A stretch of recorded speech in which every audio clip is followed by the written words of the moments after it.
Programme में स्वागत है। आज हम हैं याना मीर जी के साथ।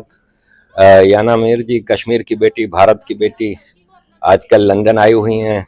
आज से 2 दिन पहले ब्रिटिश पार्लियामेंट में एक कश्मीर पे कॉन्फ्रेंस थी, उसमें उन्होंने बड़ा खुल के अपने ख्यालात बताए। उन्होंने भारत के हवाले से, कश्मीर के हवाले से, जो प्रोपेगेंडा है उसके हवाले से काफ़ी बेबाक बातें की। तो आज याना जी ने हमें मौका दिया है कि हम अपने दर्शकों को उनके ख्यालात सुनाएं। Yana ji, thank you very much and welcome. Thank you so much Arif sahab, आपने मुझे अपने शो पे बुलाया। याना जी, शुरू करते हैं पहले कश्मीर से।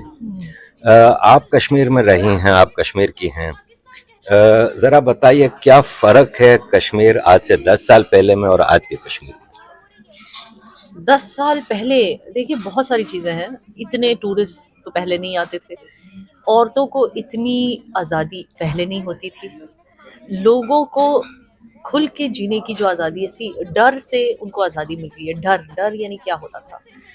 पेरेंट्स हमेशा डरे हुए होते थे कि हमारे बच्चे गलत सोहबत में ना चले जाए। आज निकला है कॉलेज जाने के लिए, कल किसी मिलिटेंसी ग्रुप में ना भर्ती हो जाए, जाकर ड्रग्स में ना मुलविस हो जाए।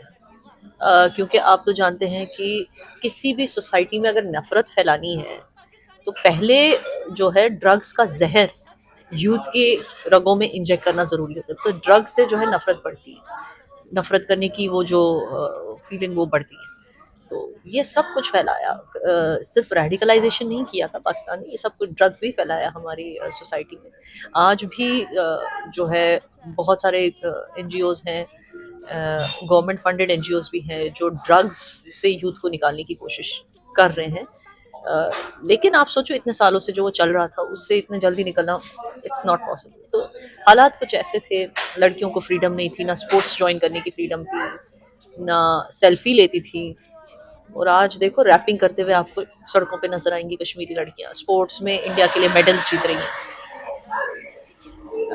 टूरिज्म के हवाले से आप देखो, टूरिज्म इतना बढ़ चुका है बिकॉज लोगों को अब कॉन्फिडेंस है कि कश्मीर भाई हम सेफली घूम सकते हैं। लेकिन देखिए पहले भी मैं आपको बता दूं, कश्मीर में कोई टूरिस्ट को हाथ छूता नहीं था, टूरिस्ट को हार्म नहीं करता था, मगर एक डर तो रहता था ना टूरिस्ट के दिल में। तो ये चीज़ है। बहुत सारी चीज़ें, इकोनॉमी अगर आप देखें वहाँ पर पहले क्या होता था, सिर्फ हड़तालें होती थी, स्कूलें बंद होती थी, कॉलेजेस बंद होते थे, ऑफिसेज बंद होती थी, दुकानें शटर डाउन होते थे। 500 रुपीज़ पर डे के हिसाब से प्रोटेस्ट होते थे, स्टोन पेल्टिंग होती थी, उनको मिलते थे पैसे ये सब करने के। लेकिन अब सब बंद हो गया ना, इन्हें शिकंजा कस लिया है। इलीगल फंडिंग अब नहीं होती, और लोगों को गलत रास्ते पे ले जाने वाले या तो जेल में या मर चुके हैं। सैयद अली शाह गिलानी साहब नहीं रहे, यासीन मलिक जेल में, आसिया अंद्राबी जेल में है। तो हमारी सोसाइटी के परपेट्रेटर्स आज जेल में हैं। आज जो हमारी सोसाइटी वो तरक्की की तरफ चल रही है अल्हम्दुलिल्लाह। याना जी, पाकिस्तान ने अभी जैसे 5 फरवरी को कश्मीर डे मनाया और उसमें दुनिया भर में पाकिस्तान एम्बेसीज ने प्रोग्राम किए, ये सब किया, और उसमें ये बताया कि भारत में, कश्मीर में भारतीय फौज अत्याचार कर रही है, एक्स्ट्रा जुडिशल किलिंग हो रहा है, मिसिंग पर्सन्स बढ़ रहे हैं और भारत कश्मीर में जुल्म कर रहा है। आप इसको कैसे देखते हैं? मैं इससे मुझे समझ नहीं आ रहा क्या बताऊं। मतलब मुझे तो पहली बात हंसी आती है कि हम डिफेंड क्यों करते हैं। हम भारतीय डिफेंड ही क्यों करते हैं? क्यों हमें जरूरत है डिफेंड करने की? पूरी दुनिया ने तो देख ही लिया ना, G20 हो गया ना कश्मीर में, देख लिया। सबको पता है कि तरक्की की राह पे चल पड़ा है Kashmir.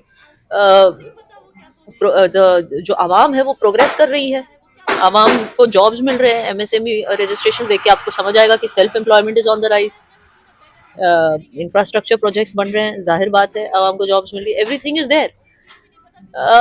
Why should we give any explanation to these third world countries like Pakistan? मगर ये है कि हम भारतीय मिलके आवाज क्यों नहीं उठाते? हमारे जम्मू कश्मीर के जो बाशिंदे हैं, जो हमारे भाई बहन वहां फंसे हुए POJK में, उनके लिए हम आवाज क्यों नहीं उठाते भाई? उनकी दुख तकलीफ को हम यूज करते हैं पाकिस्तानियों का मजाक उड़ाने के लिए। जा आटे की लाइन में खड़ा हो जा। अरे लेकिन वो जो POJK में जिनको आटा नहीं मिल रहा वो हमारे ही लोग हैं ना, आवाज उठाना चाहिए हमें उनके लिए।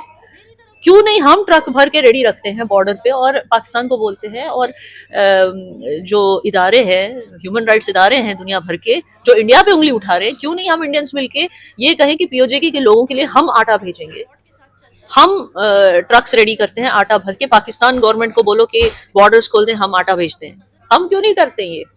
Why don't we do it? क्योंकि जरूरी जहां पर है वहां हमें बोलना चाहिए, वो भी अपने ही लोग हैं, अखंड भारत का हिस्सा है ना, वो अपने ही लोग हैं। वहां पे उन्हीं की नदियों में से जो इलेक्ट्रिसिटी निकाली जाती है वो उन तक ही नहीं पहुंचती। आप सोचिए, हफ्ते में सिर्फ 1 या 2 दिन उनको लाइट मिलती है। अगर आप घंटों के हिसाब से देखें, 20-20 घंटे अगर दिन के लोड शेडिंग होते हैं, तो इन द होल वीक आपको कितने घंटे लाइट मिली? अगर आप 4-4-4 करके करें तो हार्डली 1 या 2 दिन, मतलब पूरे हफ्ते में 2 दिन उनको इलेक्ट्रिसिटी होती है, बाकी दिन विदाउट इलेक्ट्रिसिटी, जबकि उन्हीं की नदियों से इलेक्ट्रिसिटी बनती है। तो हम, अच्छा, ये जब हमारा 370 हटा था, इंटरनेट काटा गया था, मैं खुद भी मैंने खुद मुजाहरा किया था कि भाई हमें हमारा इंटरनेट वापस दे दो, ठीक है। लेकिन वो सिक्योरिटी इश्यूज के लिए कुछ साल भर के लिए किया गया था, मानते हैं, फिर उसके बाद 2G ऑन कर दिया गया। But my point is, PoJK में तो है ही नहीं इंटरनेट, पीओजेके में नेटवर्क ही नहीं है, इवन फोन नेटवर्क नहीं है। वो कुछ वहां से मैसेज भेजते हैं तो वो कम से कम 4-5 घंटे तक, कभी कभी तो पूरे 24 आवर्स तक गोल घूम रहा होता है, उनका मैसेज जाता ही नहीं किसी, वो इस तरह से जी रहे। तो हम इंडियंस, हमें कौन सी पैसों की कमी है? हम क्यों नहीं बोल सकते कि हम वहां पे टावर बनाएंगे बॉर्डर पे, हम पीओजेके वालों को इंटरनेट देंगे, फोन सर्विसेज देंगे, हम देंगे, क्योंकि पाकिस्तान तो उनको दे नहीं रहा है। हम क्यों नहीं आवाज उठाते उनके लिए? हम कब तक अब कश्मीर को डिफेंड, हमारे जम्मू कश्मीर को कब तक डिफेंड करते बैठेंगे, और क्यों करेंगे? क्या जरूरत है?